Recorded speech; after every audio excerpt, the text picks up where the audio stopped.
live via Skype and brought to you via YouTube. It's the hashtag Wrestling Podcast. I'm your host, Turnbuckle Jim, and with me, as always, Fast Count Bryant, and like Maury Jannetty, I did not see this coming. it's totally screwed over. You got kicked through a glass window, buddy. What did you think of Stephanie say that? And did you see his Twitter response about it? Yeah, that was pretty bad. Yeah, that's I don't know. Marginetti, I think, definitely gets the shaft too easily. Like, I think if he did not, well, if he was half as charismatic as Shawn Michaels was, and didn't have a substance abuse problem, and you know what? I'm just Mm. not talking about Marginetti. That's just sad. Well, real fast. Do you know the reason that the Rockers broke up though? Besides the fact they wanted to give Shawn Michaels a singles push, I do not know. Well, it was in the first book of Sean's that I had. It was um, Jannetty tried to get a deal to get both of them into WCW, around 91 or so. Oh. Yeah, and Sean was like, "What are you nuts?" So he went to Vince and he's like, "Look, man, can do you think I can have a run as a singles guy?" He's like, "Yeah, all right, we're splitting up." So it's because Jannetty wanted to go to WCW as a tag team Who was would the only ever want to reason. go to WCW? Maybe they're offering better money. I don't know.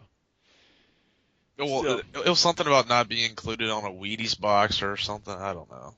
that's stupid. Anyway, so folks, let's go. We're going to go ahead and do our top five favorite Bret Hart moments or things or events. Since the poor guy just got diagnosed with cancer this past Monday. Well, see, well, I mean, I'm nitpicking here. I mean, that's the first time he said something about it. True, true. I mean, that's the first time we heard about it. I mean, I guess he probably was diagnosed for a little bit while ago. Yeah, and it sucks because it's like this hits a little close to home, man. Favorite wrestler, dude, and we lost what Dusty and Piper last year. We don't need to lose Brett. That's No, all. especially to a battle like cancer. So hopefully he will be fight this. I mean, this guy survived Stone Cold Steve Austin. He can survive cancer. I mean, yeah, yeah. I mean, in all seriousness, the dude survived a stroke while riding a bike going up a mountain. True. I mean, he I, survived. yeah, anything's possible. Oh, wait, Anything is no, possible. he survived a kick to the head from Goldberg. Yeah, well, that really didn't help his health that much. No, not really, but No. yes. Yes. Anyway, so let's see here. Do you want to begin, or do you want me to begin, since it's your list? Oh, well, I think if you wanted to do five things together, now is this now what did you mean, like impactful things, or I guess like the five things that um Bret Hart, great things that Bret Hart did in his career that were different than any other, not to say different than any other wrestler, but like things you remember him for, I guess, to some degree. I guess we could each do that. Uh, I would think the Hart Foundation, Uh, for a tag team or the later incarnation. I would say both, but the original one was what carried him to the initial success. True, true. That was, I mean, yeah, that was a really impactful tag team. They were what, tag team for 3 years, Like three or three or four. I four mean, they had years. Yeah, Jimmy Hart as their manager for a little while. Uh, right. Good. That their initial run was their heels. and keep in mind, this was back during, I think, I don't want to say golden era because it makes it sound so damn old, but probably the best era of tag teams that the company ever had. Yeah, it's definitely something you could argue, but yeah, it was pretty crowded tag scene Yeah. at that point. Um, And look, to be honest, I know the other thing you're thinking about, but really, besides Edge and Christian, the Dudleys and Hardys, there was nothing else. yeah. Okay, so they debuted in 1985. They disbanded in 1991 when Bret Hart started his solo career. Boy, didn't no, there was they broke them up for like a half a minute, like in around '89 or so, and then they put them back together. Like, do you remember? I think it was like the Battle Royal at WrestleMania 5. I think Brett won the trophy or Yeah, that something. was battle. That was 90. That was WrestleMania 4. He won the trophy WrestleMania with 4. Bad News Brown. Yeah, so they tried to separate them, but then they put them back together. Yeah. It was a little temporary nugget. Yeah, very little, very The little bit. But more yeah, you know. then they came back together as a face tag team, won the belts again. So they had a pretty good run. Um, Uh, I'm sorry. So I read about Raw and so I'm watching it in silent right now. You do like the look on AJ Styles' face when Miz is just like berating him is priceless. Yeah, he had a pretty good official reaction to that, which is good. AJ Styles probably not gonna be the best guy on the mic, but yeah, his reactions were pretty funny. Speaking of that, what was your Bret Hart reaction? Uh, Number four rather. Number four, uh, man, best things about Bret Hart. Bringing in the shades. I mean, honestly, he made shades like shades are cool, but he made them cooler. I mean, wasn't he like the first guy to do? Cause I don't know if Hogan like gave away like his headbands, or I don't know anybody that did that before him. I know Shawn Michaels copied him, Yeah, or like Owen did the same stuff too. yeah, he did. I mean, people copied. I mean, the whole giving stuff out to the fans, but Bret Hart, definitely made that popular. And I think this is from like one of the earlier DVDs they did, like the background of why he used shades. Did you watch that segment? Well, it's because he was bad at promos. Yeah, because his eyes kept on switching back and forth. So they're like, put on shades. That way you don't have to worry about that. Yeah, you didn't get an autograph copy for like $35 on his website. Really? Yeah. Shoot, I might get that before he dies. I mean, in 30 years, Damn. in Yeah, 30 to 40 years. of Yeah, course. not gonna jinx him. Anyway, number three for Bret Hart. Favorite things about Bret Hart, I guess. Uh, it's funny as far as like specific moments and when we talked about a lot of these Yeah, things, we did. but He comes up quite a bit in conversation. I'd like to think that one of the things about it is you can make fun of the guy you want, but it's still real to me. Damn it, guy. You know that guy. It seems like Brett, just being born into the a wrestling family, has always been that guy that appreciates the art or the craft of a good wrestling match. Yeah, And it's like, and it seems in a lot of ways like you've seen stuff where he's like looks like he's complaining, but in essence, he really cares about the industry and where it's going. So I've always liked that he's had a fresh, sometimes bitter perspective sometimes, but I always appreciated what his insight was into stuff that's going on in the business. true. Yeah, he definitely is a perfectionist, and whether or not that helps him or hurts him is, I guess, up to debate. But yeah, he definitely really, really wants to put on the best match possible every single time. And okay, if honestly that stunk, him winning the Intercontinental belt from Perfect was good too. That was really good. I mean, that was the first time that like you seen a tag team wrestler going up in the singles ranks, as far as I remember. I mean, I think I'm trying to Well, remember other guys who've gone from. well, because I remember Tito Santana won the He Intercontinental belt, but did, I don't yeah, know if that but was before or after like his Strike Force that thing, was I think it was after Strike Force actually. I gotta But go back and check that. but it wasn't like Tito Santana was getting groomed for a Right, he world was never title getting the push. push. I mean, he was never up there for like the next stop is world championship because well, Bret Hart goes from like being tag team champion in what 91 he loses the belts. Yeah. Okay. And then he wins the Intercontinental belt later that year in '91. Hmm. And then next year he loses. Well, he wins the belt back after losing it to the Mountie of all people. I guess Canadian on Canadian violence is a thing. And then gains it back, loses it again, and then ends up being world champion by the end of the year. I mean, that's one heck of a push. He was. I I don't. Say what you will. I know Savage was Intercontinental champ before he was WWF champ, Right, that was true. I mean, he was there in but '87, and they won it back, won the big belt in '88. but it wasn't like they put the Intercontinental belt on him to groom him for the world title, or maybe they did. I don't know. I always thought of Brett as the guy that they put the belt on him. He did really good with it, and they were like, "Well, shit, let's put the world title on him." Yeah, that could be a good reason for that. So, being a Continental champion, I mean, he had definitely. Um, well, I mean, the belt was already pretty elevated before they kind of ruined the belt, and they brought it back up, and they ruined it again. I don't know, but at that point, I mean, the Intercontinental Championship meant something, and it meant something to Brett, which is really cool. Definitely, and again, a lot of that thing had to do with, especially if you ever watch his DVD, the original one was fantastic. It's just like, like he felt like he did his dad proud, which is kind of weird, but even still, it takes a certain amount of dedication, I Yeah, suppose. it really does. Do you have a number two?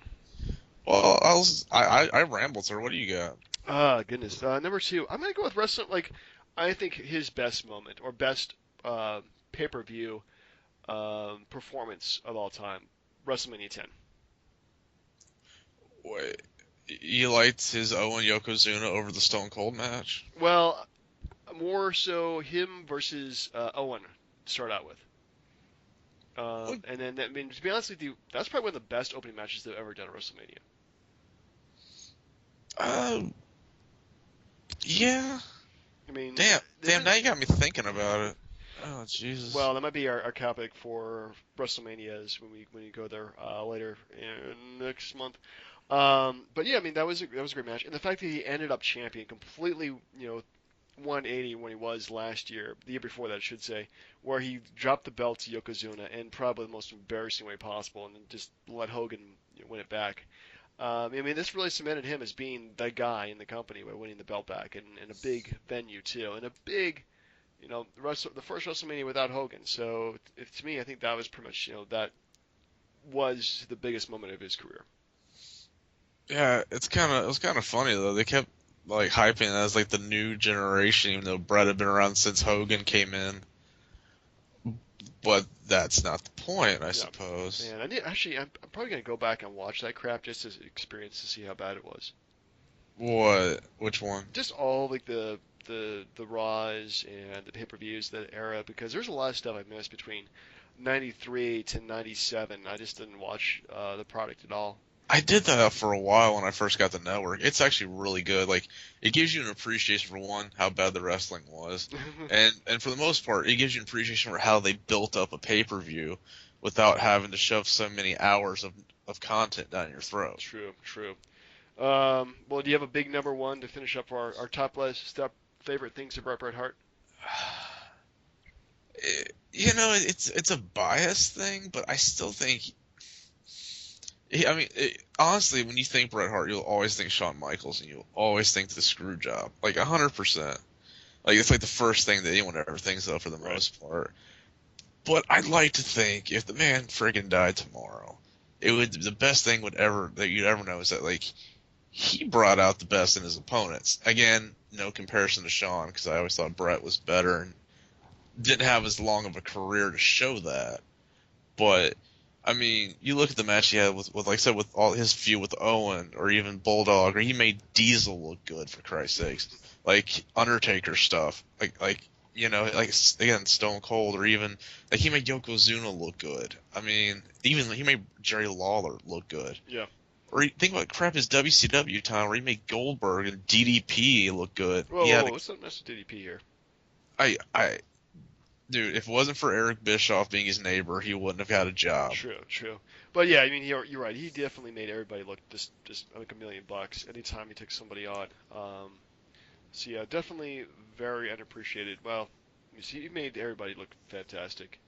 Um, actually, I would like to say that I think in terms of like his personal history in wrestling, inside and outside the ring, um, it feels kind of tragic to some degree, for a while there because he has to leave the company he pretty much like was a big part of for over 12 years of his life, and then he leaves in probably the worst way possible.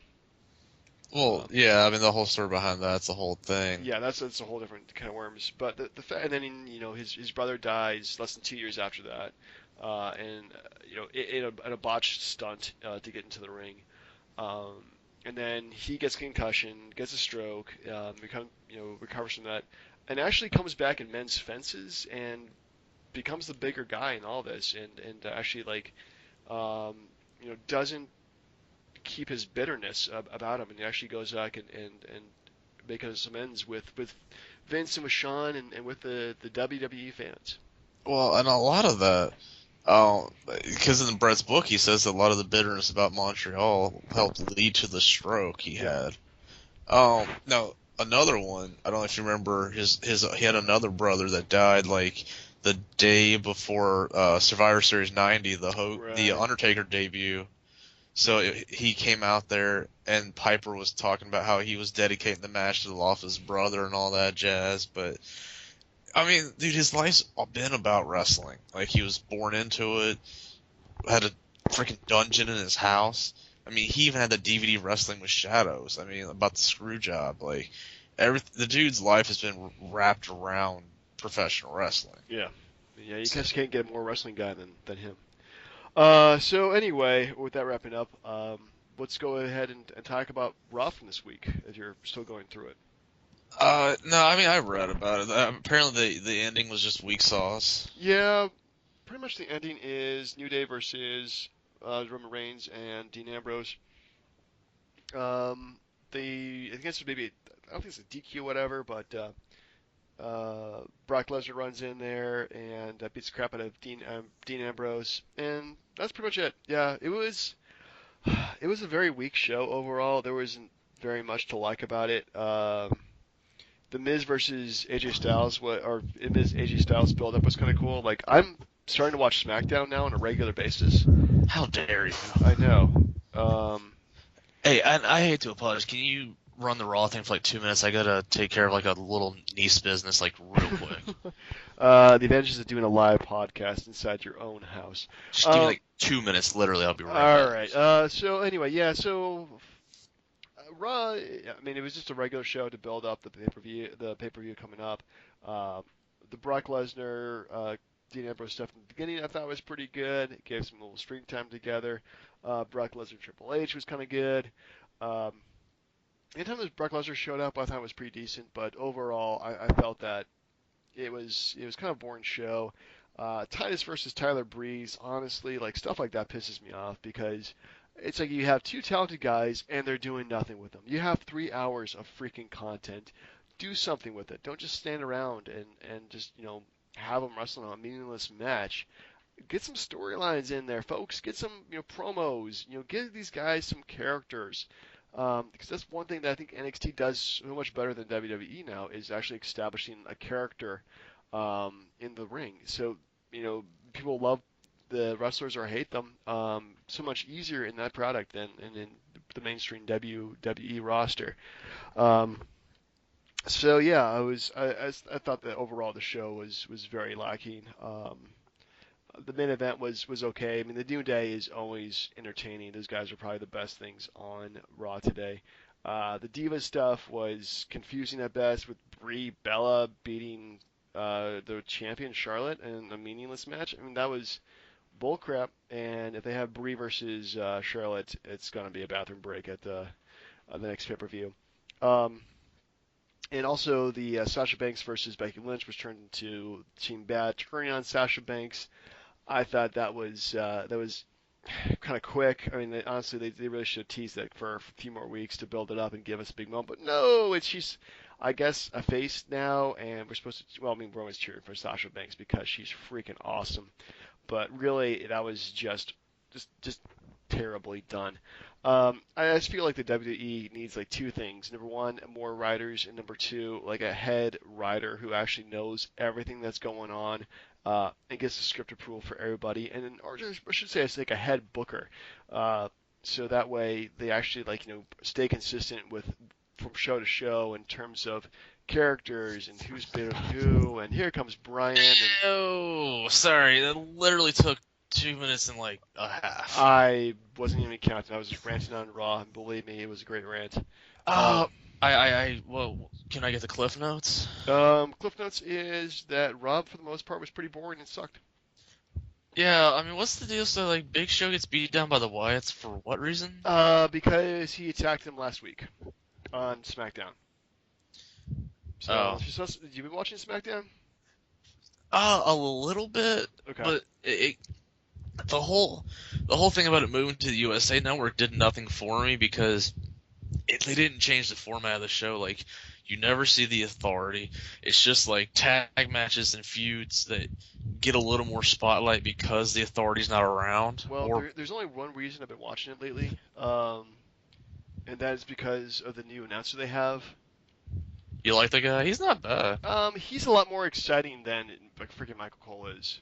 Well, do you like the heel turn Lawler again? I actually like that. It's kind of refreshing because Lawler being a bad guy is probably his best kind of character. So yeah, no, this face. He's kind of restrained. He can't go puppies, you know. Yeah, but that was kind of an annoying Lawler. Oh, speaking of lame puppies, if I may, what the hell's with Brie Bella beating Charlotte? Yeah, I already covered that. It sucks. Like, so now she's. I mean, it kind of does. in the fact that I guess they want to I waste guess Becky they want to have Lynch or something to. Sasha. Yeah, they want to use Sasha for WrestleMania probably. I think it's gonna be a triple threat. It's gotta be. But Yeah, there's no. So Tamina and Naomi turn on Sasha, yeah, making her a good guy. yeah. Well, give us a better reason to cheer for her, I guess. So I missed it, and thank God. Like, how does Brie beat Charlotte? Does Charlotte like have a heart attack or something? Could be. Well, she'd be like her dad, Ric Flair, and have a heart attack. Oh, but then don't you get buried in the desert by the filthy animals or something? I don't know. That thing was just. Anyway, so moving on to bad WCW. Here we go. Ooh. See, I want to throw a little curveball at you. Yeah, I figured you're always the one who reads off the matches, and I'm the one that talks. yeah. I figured I'm going to give you the chance to talk Ooh, sooner. all right. Well, go ahead. Now, first off, the one thing about this is going to build up to the eventual why WCW sucked at the end Yeah. retrospective special, whenever we can get that done. Whenever we have a free weekend to do that, yeah. Yeah, so along those lines, like there's building blocks in place Mhm. to how bad WCW was at the end, and the centerpiece of the shitstorm, I'd like to think, or the shit puzzle, whatever, is Bash at the Beach 2000, Hmm. which Interesting because considering this is like about a year and a half after they started going down the really shitty path of. okay, this might be the nail in the coffin then. This is the first nail of several in the coffin. Well, because they a couple months prior they had reset the company. Right. Bischoff and Russo were working together, Millionaires Club versus the New Blood, Yeah. and then that kind of goes to crap immediately. Um, so you're at the Bash at the Beach, and that god awful WCW logo brings you into the pay per view, Oh yeah. and then you see Ernest the Cat Miller get attacked by the Young Dragons or whatever. That was just kind of goofy. Yeah, it was. Oh wait, Ernest was the commissioner He of was a WCW commercial at at the this time, point. so yeah, Yes. I don't know why they attacked him, but hey, plot happens, I guess. Now, if I have the match order in front of me correctly, we have Lieutenant Loco. Which do you know who Lieutenant Loco was? I believe that's Chavo Guerrero Jr., dude. That is correct, Yeah, sir. it was not exactly too hard. Well, I mean, it is the Misfits in action. What Hugh Morris was General Generation. Huge Erection, yeah, Huge erection, yeah. Everything's got to be a pun. or Major Guns, which holy crap. Yeah, Tylene Buck, man. Actually, I just did a little quick search on her. Yeah, don't do that at work. It's not the search that Triple H would let his kids do. No. They're talking about porn stars in wrestling, man. They were really bringing them in at that point. Yeah, wow. Yeah, no, she was the groundbreaker for porn chicks, but no.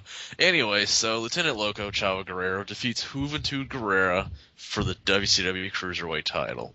What did you think of that shitstorm? It was a pretty. It wasn't. It was actually not a terrible match. I think it was out of the matches. This is probably one of the best ones of the night. Surprisingly enough, the whole Misfits as a Misfits in action is that Juventud Guerrero's thing. No, they were the Filthy Filthy Animals. Animals. Oh my goodness, that's right. He was Filthy Animals. The versus the Misfits in action. That whole thing didn't make any sense. It's kind of hard to tell who's the heel, who's the face. I guess Juventud maybe was the face at this point.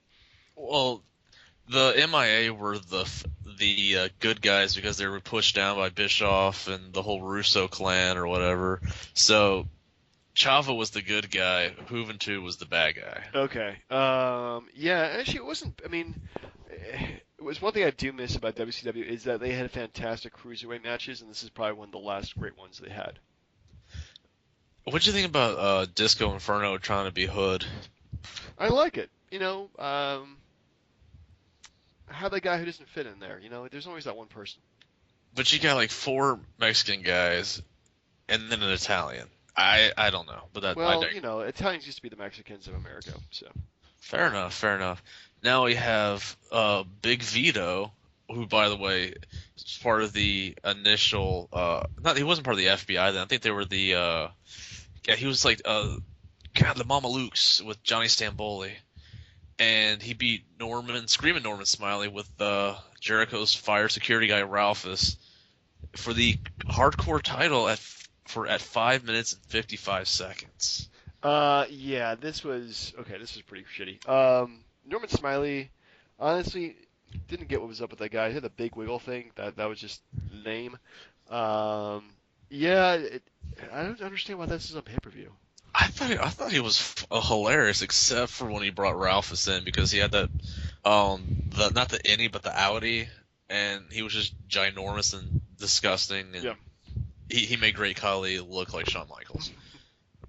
But anyways, I mean, I had forgotten WCW still had a hardcore title at this They point, did, oddly enough, yeah. which is basically what they used to bring all the ECW guys in the year before. But that's neither here nor there. Now we have, speaking of screamers, Daphne with Crowbar beat Miss Hancock. God, I'm trying to remember. She had like really long legs. I don't remember her name, dude. I can't remember her at all. Now she completely faded out of nowhere. Stacy Keibler, that was her name. Indeed. Yeah. And do you know like she had a real thing with David Flair at the Apparently time? they did. Yeah, she moved from David Flair to George Clooney. And got with a couple of dudes in between. Yeah, you know what? She really moved up in the world. I have no idea what she's doing now, but Some like some show on some network or something. so this was a wedding gown match at 416, which if I'm not mistaken, she just takes off her own gown and just starts dancing. Pretty much that was her thing, and you know what? I had no problems with it. This whole match was just, I guess, this kind of crazy slapstick piece of crap match, which is funny because they had like the wedding cake stuff like still left over in the ring, even towards the end, because they spent like another 10 minutes cleaning the damn thing up. You know what's funny about okay, because I understood her as Miss Hancock because she had Lenny and Lodi as like standards in practice Yeah. during that time, but I didn't even know that she was a Nitro girl until I saw the Best of Nitro DVD. I never saw her as a Nitro girl. She was there for a cup of coffee, and then they're like, "You are too hot to be even a natural girl, so we're gonna go ahead and promote you to be on stage performer." Well, again, okay, at the time they broke all of them. I remember they had like, but I think Booker T's wife was with Prince Iaukea, or Yeah, they and, were. Yeah, they're and, trying to make them all characters in and there. Kimberly was like the really really hot, skanky dress, divorcing DDP, kissing Bischoff kind of girl. Yeah. It was disgusting. But this wedding gown match went 416, so Mm. thankfully it was over, I guess. Yeah, I don't know. It wasn't. I was entertained by it. I was kind of waiting for the whole taking off the clothes. But I always liked Daphne 'cause I always thought she looked good besides the crazy, horror makeup she had on. But anyway, so next we have Chronic, your favorite tag team with Brian Adams and Brian Clark, defeated the Perfect Event of Ripoff Sean Stasiak and Billy's life partner Chuck Palumbo. Yeah. This wasn't too bad of a match. I mean, these guys were all pretty much big hosses at the time. So I'm sure Vince McMahon's like, who am I gonna hire next? So this was decent. I mean, it wasn't like it pretty much wasn't like a disaster, I should say. So, um, yeah, I man, mean, for the tag titles, I mean, honestly, it was just a beat 'em up match, and for 13:36, yeah, it was almost the longest match of the night, yeah. surprisingly enough. But yes, so bad with those guys. Now we have Canyon, positively Canyon, Once or to is it? McKinnon, yeah, he was a big DDP ripoff. Yeah, and then he beats Booker T, whose night may or may not be done. In a singles match that lasted 10:05. Now, what'd you think of the innovator of offense, Canyon? Canyon's one of those guys where, yeah, he's speaking of tragedy, poor guy. Yeah, but yeah, what Canyon's one of those guys I really missed. He could have really been something bigger, but unfortunately, he was stuck with bad gimmicks, um, and just bad feuds. But yeah, this is actually pretty good. This is decent, at least. Dude, one of those interviews I wish I could find. There was this time on Howard Stern, if I think it was, Mhm. where Canyon was on there with Ric Flair, and Canyon was just going off saying that Flair had something to do with him getting fired from WWF, and that once they found out he was gay, like he was shown the door. Well, times have changed, thank goodness. But yeah, the Canyon was the man with his offense. But Yeah, he was great. Yeah, he really should have been somebody, but yeah, who better than Canyon? So bad. yeah. Apparently, a lot of people. Now next we have I think it's that '70s guy, Mike I think Awesome. he was just bringing better. He's just back at being Mike Awesome at this point. Oh yeah, thank God. He Yeah. defeated Scott Steiner with Madeja by disqualification for the U.S. title, which means the title did not change hands. Yeah. But I think they stripped the title of him like immediately afterwards, though. Um, this match made no sense at all. I'm kind of confused too. Like, was WCW like going by like ECW rules, where it's like everything goes, like don't give a crap? Well, I mean there was a DQ involved, but Yeah, but there's only because the commissioner ran out and said he was disqualified. Um, I just don't like Scott Steiner, even though I'm a big Mike Awesome fan because that guy like just looks like he would kill you when he's wrestling people. there's no way that's his real name though. No, his name's like Mike Jones or something like that. And Mike Awesome, like, what's next? Like Keith Sweet? I mean, like Jesus. Yeah, unfortunately, he's also passed too. Michael Lee, Mike Alfonso. Wait, Mike Awesome's dead? Yeah, he died in 2007. Damn. Yeah, I know. This is a pretty tragic pay-per-view. Well, Cause it's of, not. cause of death? Let's not talk about this. Oh, surely. Oh yeah, him and Kane. What is this suicide? Yeah, both him and Candy both committed suicide. Good lord. Back to back. Speaking of suicide, I'm kidding. What should have been, and character-wise, the Demon loses to Vampiro in a 6-minute 40-second long graveyard You match. know, this match felt longer than it did, but actually, you know, in terms of like a wrestling match, like they were actually like trying to be innovative in this. So actually, I kind of enjoyed it to some degree. Like Vampiro started out in the tree, jumping down, missing the demon, taking what's her name, Asia, Wait. Oh yeah, yeah, yeah, the yeah. chick that's with the demon. Yeah, yeah, yeah. Yeah, Yeah, you're right. David the demon Torberg or whatever his name is. Like I'm glad Dale, actually. Dale Torborg. Dale Torborg, because he has a real name too. It's in case we lose the term to the demon.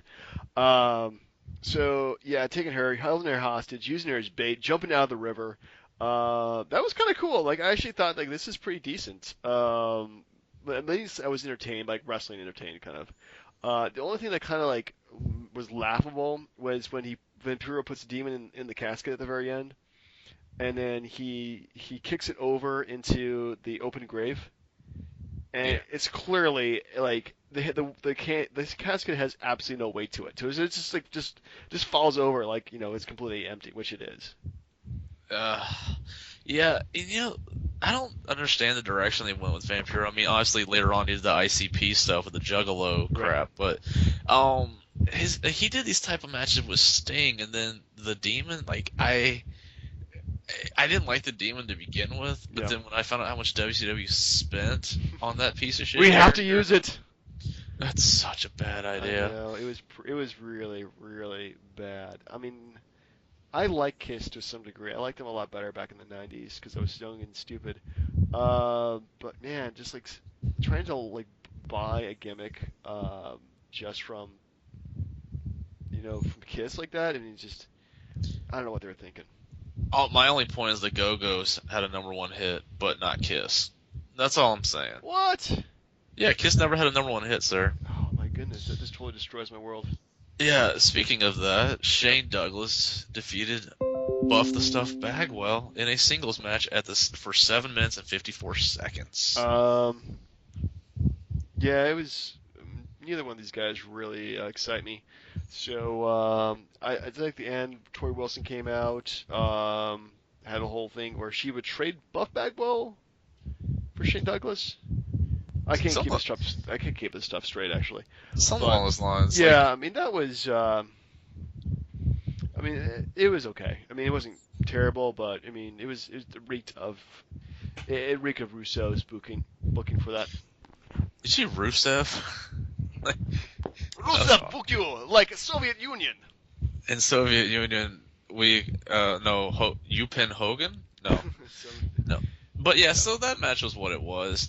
And then the quote-unquote main event of the night, because, and this is what bothered me. So you had Hogan. The NWO was gone. Right. He did his whole FUNB as Terry Bollea and all that garbage. Yeah. And then he kept switching on and off as like, I'm Hollywood Hogan. I can switch on and off whenever I feel like it.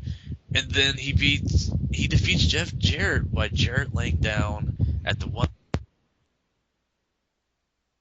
You still there, dude? the joys of using live Skype to do this. You there, Brian?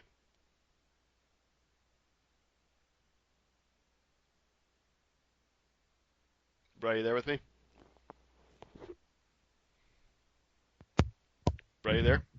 I am here. Okay, yeah, you cut off right when you said Hulk Hogan. Jarrett laid down Hogan to start over from there.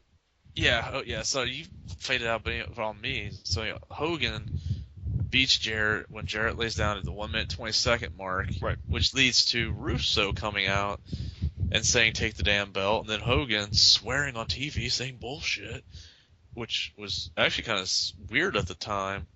I think his words were, "This is why the company's in this shape that it's in because of bullshit like this." Yeah. And then he just walks off. And now, what the hell's going on?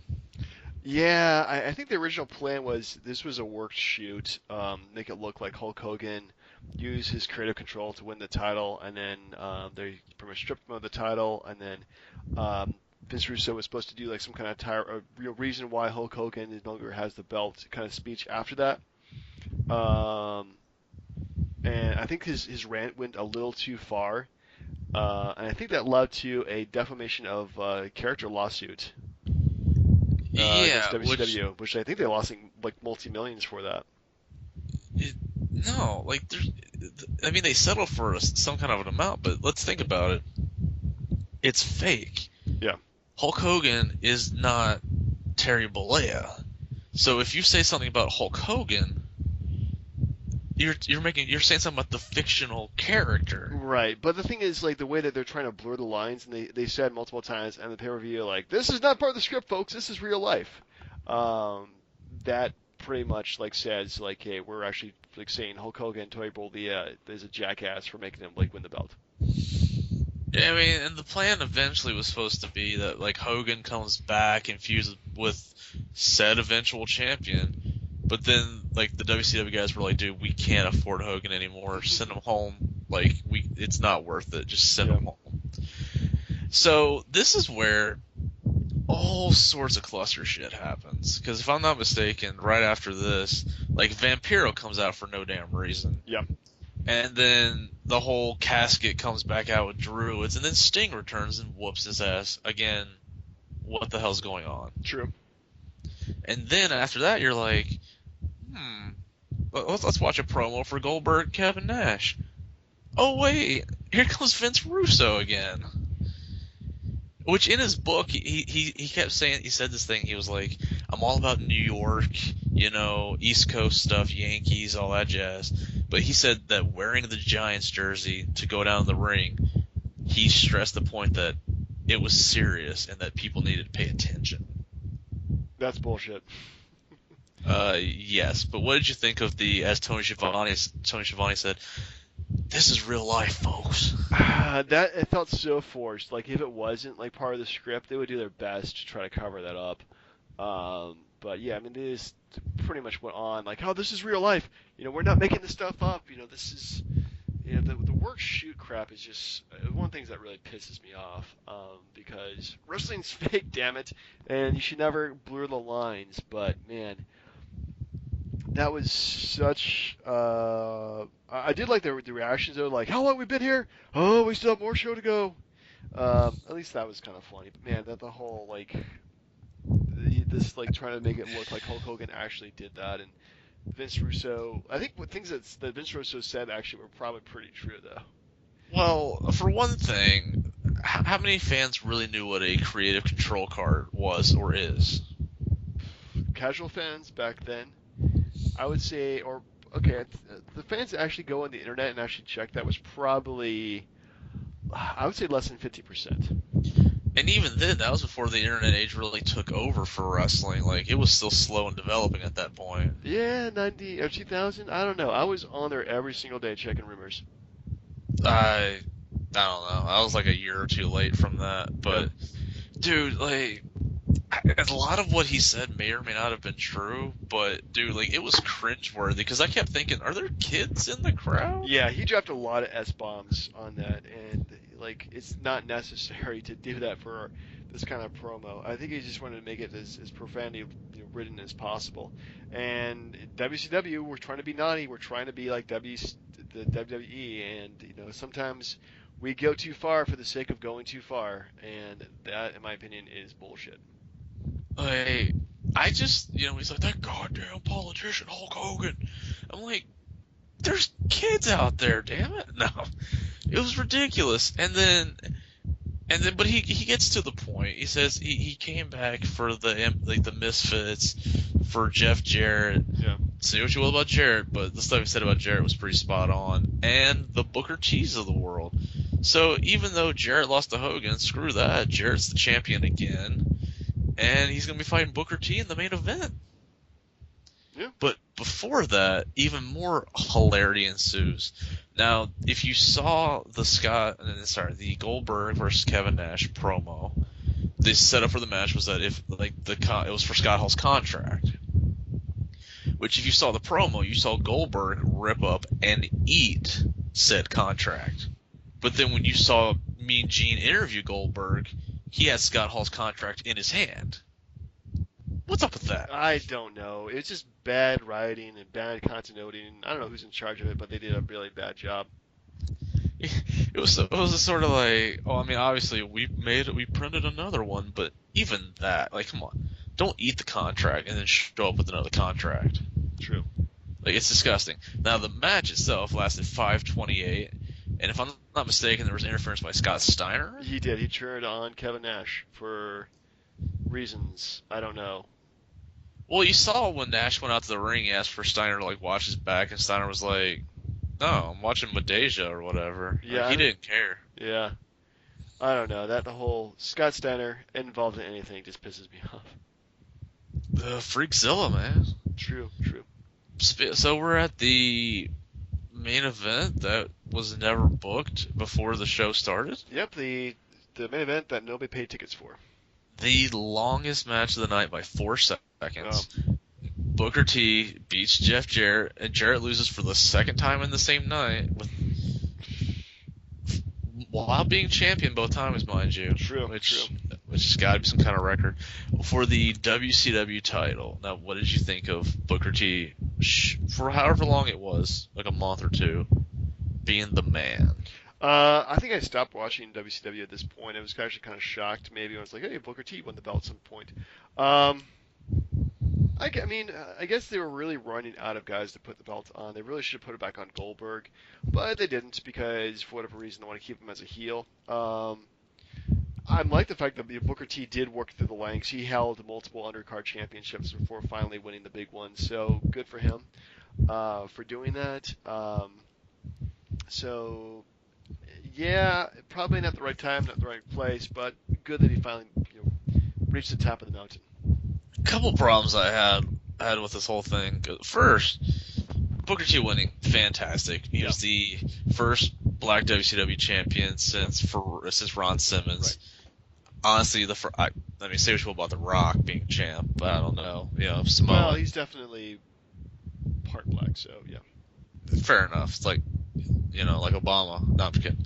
Anywho, I know. So you look at how WWF, like we talked about Bret Hart, right? How he went through the tag ranks to the Intercontinental to the World Title, but there was that natural progression. Right. With this, Booker T was part of the Misfits for a minute. He lost a match to Stevie Ray where he was just called Booker instead of Booker T. Yeah. And what part of that was it let's make this guy world champion? They gave him no momentum other than Russo saying, "You're in the match. Go for it." Yeah, he had didn't he have the U.S. Championship before this? He won it a couple times, but he wasn't the active U.S. champ at the time. Yeah, that's true. Yeah, he definitely did not have any momentum going into this whatsoever. But I think at this point there was who can we give this belt to that people are actually going to cheer for? And we only get Booker T. That's about it. So. Yeah, I guess I get it, but even still, he had zero build-up or momentum going into the match, and he even lost his earlier match against Canyon. Yeah. So overall, sir, how bad was Bash at the Beach? I expected an F- from this, and I got probably a D+. It wasn't as bad as I expected, but man, it was still not a good pay-per-view by any stretch of the imagination. But it exceeded your expectations. It did exceed my expectations. I didn't totally hate it. I mean, there's parts of it I was entertained by. I think it's just watching this one pay-per-view. It doesn't look too bad.